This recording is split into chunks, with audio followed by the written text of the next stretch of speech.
In this question, we're being asked to find how many 5-digit arrangements can we get from the digits in the set n.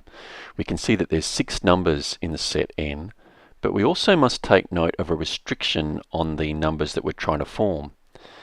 In this case, it specifies that they must be odd numbers.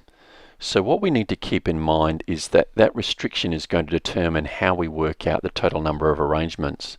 We need to be very specific about the last place in the number, in other words the units column, because that will determine whether the number is odd or even. And the best way to do that is to look at the 5 digits individually, either by drawing a line for each digit or drawing a box as shown here to represent each one of the places in our number. So because our restriction is saying that they must be odd numbers, we can see from the digits in the set n that there's only 2 values that are odd. That's the 3 and the 1. So one of those 2 numbers must go into the last place. So there are 2 possibilities in the last place. Now we can go back to working from left to right as we normally would do, because there's no other restrictions on the digits. So in the first place, the very first box on the left, there are now 5 digits that we can use. And the reason why there's 5 is because we've used one of them to determine if it's an odd number. And the question states that we're not allowed to use the digits more than once.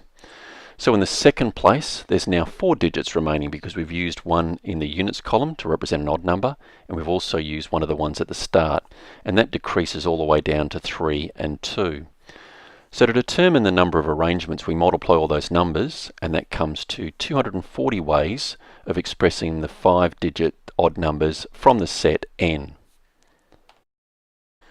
Let's have a look at an extension of the same example. This time we're dealing with digits in the set n, which are 0, 1, 2, 3, 4, 6 and 8, so an extra digit there of a 0.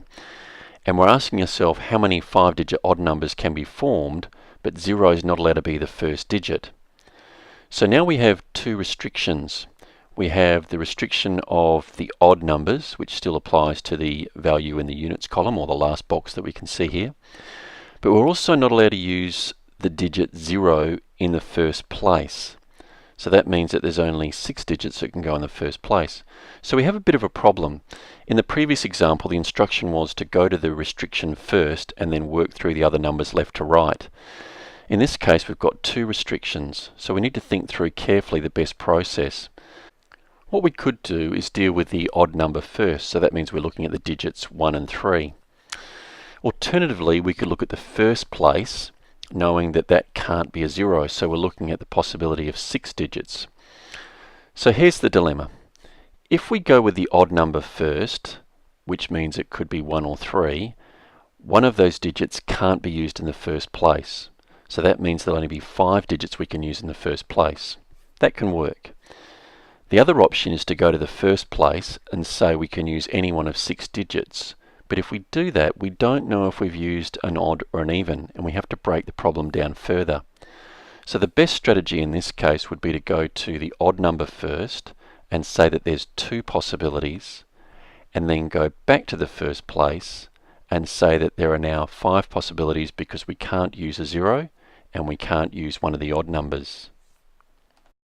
So from here we can decide on the values possible in the remaining boxes.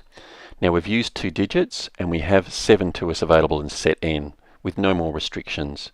So that means that there's 5 possibilities in the second place, and then going down one at a time we can see that there's 4 available in the third place and then 3 available in the fourth place. And to find the number of ways we can have 5-digit odd numbers which do not have 0 in the first place, we just multiply those values and we get a solution of 600.